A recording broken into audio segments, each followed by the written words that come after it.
Hi guys! So tagal na ako din nakakapag-vlog. Nasa airport kami ngayon. For now, kailangan muna namin umalis ng Canada. Mamaya explain ko sa inyo kung bakit. See you later.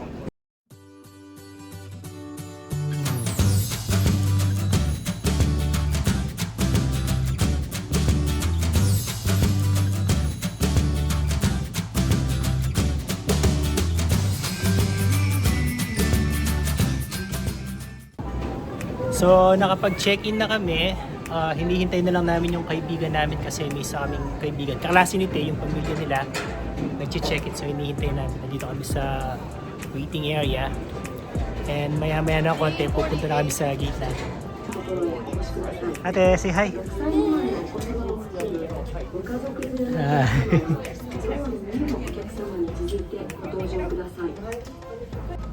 Hi ate, let's go! Rai, say hi!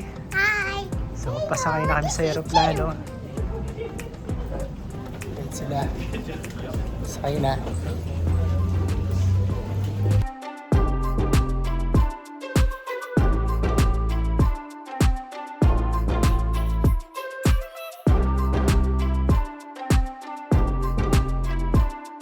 One eternity later. Bye-bye!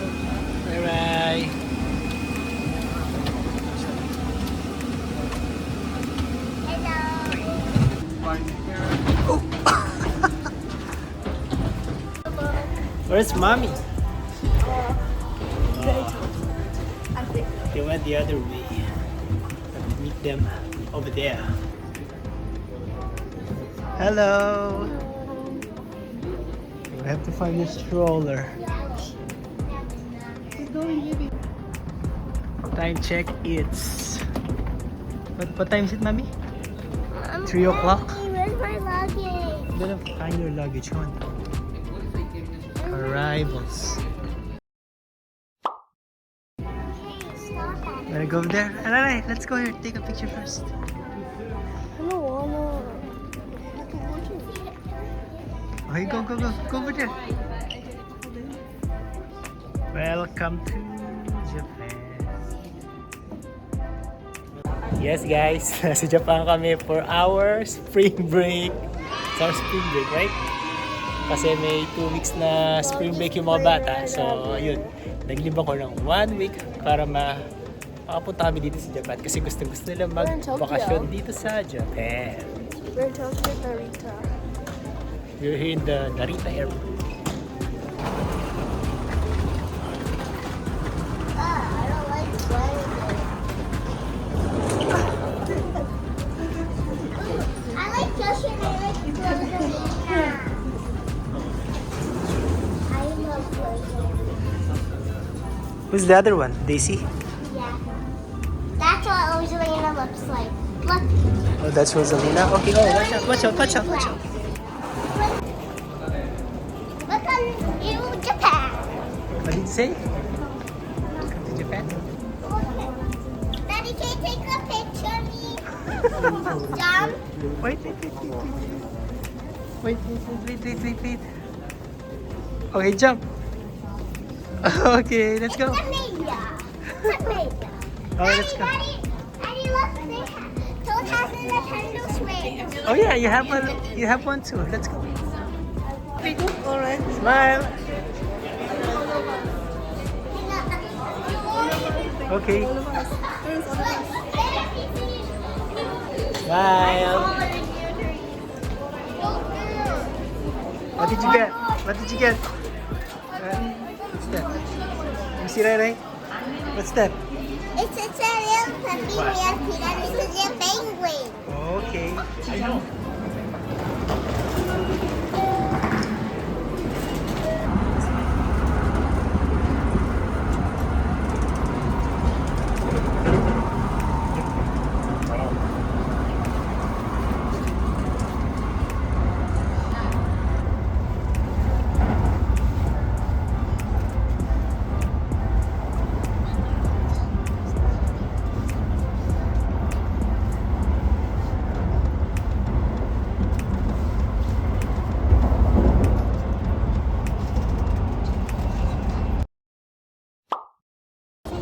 Oh, you're right. Ayan yung Sky Tree. Ours is Richmond. There's our hotel, Rich. Casey Richmond and then Richmond Conclusion. This one? This one is yours? Sige, pasok na kayo, pasok na kayo. Go inside. Get inside.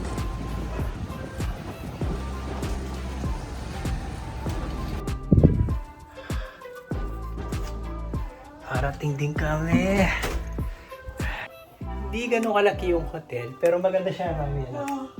Maganda, malinis, tsaka malapit sa mga establishment. Yung hotel namin. Ito yung washroom, guys. Yun yung washroom. Fancy. Medyo may kaliitan, pero fancy, oh. Ito yung hand wash. Ayan yung mga body soap, conditioner, shampoo. Ito yung bathtub. Malinis, bago. Kain muna tayo, mami. Ito yung hotel namin. Ito yung kainan, malapit lang. Tapos ayun yung ano, Sky Tree Tower. Ang ganda. Diba? So, hindi tayo maglakad-lakad mamaya. Pero for now, kain muna tayo. Ito yung nasa loob na pagkain. Smile! Mami!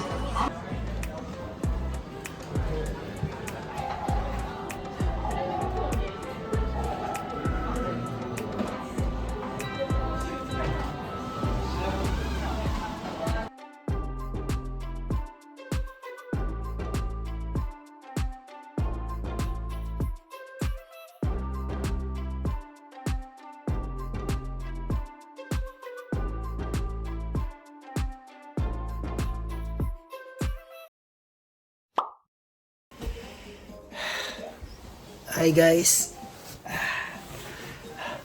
So ayun, nandito na kami sa hotel. Kumain na kami sa baba. Mura lang pala yung mga pagkain dito. As in, yung isang order nasa around 300 yen.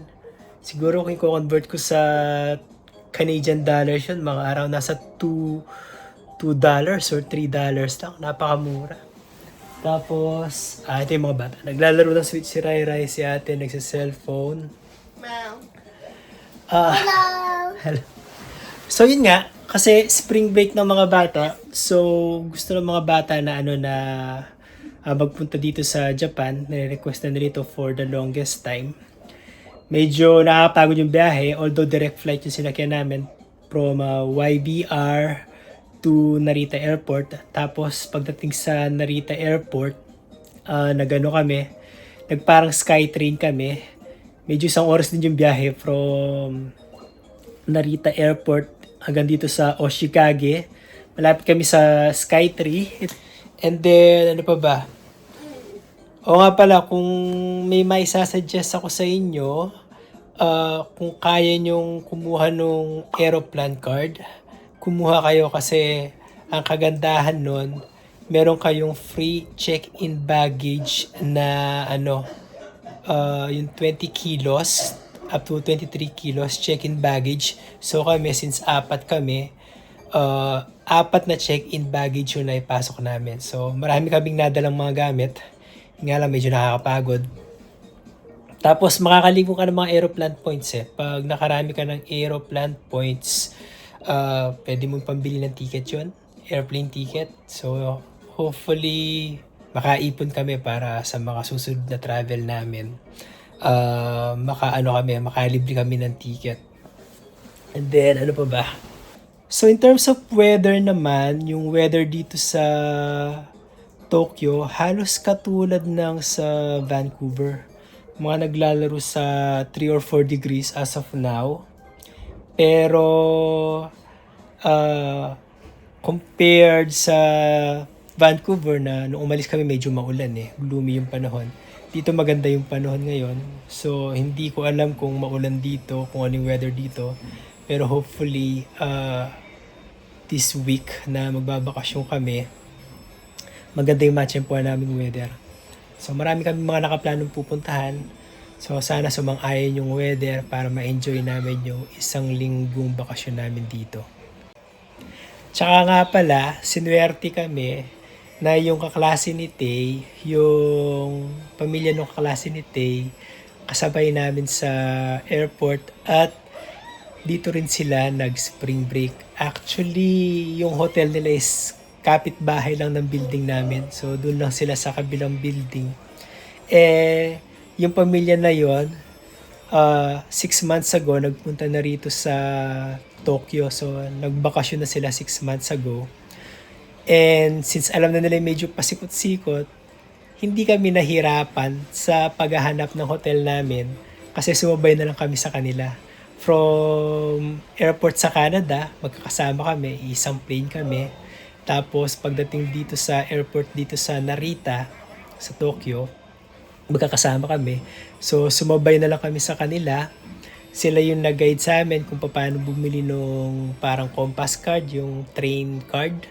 Si Rai since 6 years old, yung mga 6 years old and below, libre yung libre yung pamasahe nila.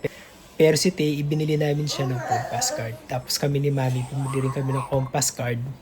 And yun nga, sumabay kami sa kanila. 1 oras yung biyahe sa tren. Medyo mahirap. Puro akyat baba sa elevator, nakakapagod. Kaya nga, sabi ko nga kay Mami, sa pag-uwi namin, pabalik ng Vancouver, agahan namin yung pag-alis namin kasi baka maligaw kami. Nakakalito eh. Buti na lang kasama namin yung kaklase ng pamilya ni Tay. So, kahit pa paano hindi kami nahirapan. Sumabay lang kami sa kanila all the way hanggang dito sa hotel. Tapos tinuro rin nila sa amin kung saan may murang kainan, may murang supermarket. Yun yung kinainan namin kanina nung nag-dinner kami. Doon kami kumain. So, ang dami naming na-order. Umabot ng 4,400 yen yung nagastos namin. Pero nung kinonvert namin sa Canadian dollars, nasa around 32 Canadian dollars lang. So, nakamura na kami. Kasi yung kinain namin na yun, kung sa Canada namin kinain yun, malamang nasa around $80 na yung nagastos namin. So, ibig sabihin, mas mura talaga rito. Tapos yung supermarket dito sa tapat sa amin, sabi nung mga magulang nung kaklase nga ni Tay, mura lang din daw yung mga bilihan doon. After 7 talagang nagpa-price drop sila. So baka maya-maya ng konti, pag napahinga kami, maglalakad-lakad kami sa labas. Kung may energy pa. So, yun lang muna. Tingnan natin kung makakalabas pa kami mamaya. Kung hindi naman, babalikan namin kayo tapos magkukwento pa ako ng iba, ha?